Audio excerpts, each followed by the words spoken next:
As a mixed media installation artist, I enjoy performing characters within my work to tell a story, an alternative, layered narrative about history in an attempt to disrupt monocultural violence. This past year, I have tasked myself with answering what it means to work within ethnographic museums, using archive materials, and responding to site-specific spaces without inadvertently behaving like colonizers.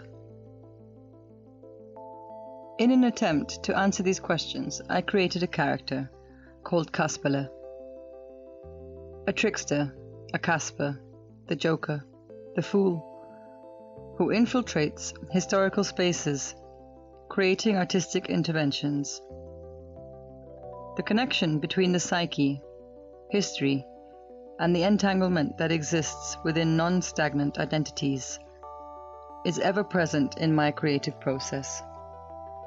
My practice probes issues of race, perception, and hierarchical systems, gender studies, and body memory. My work examines how our contemporary human experience is influenced by constructed histories, and how the past is affecting our present, influencing the ideas of the future.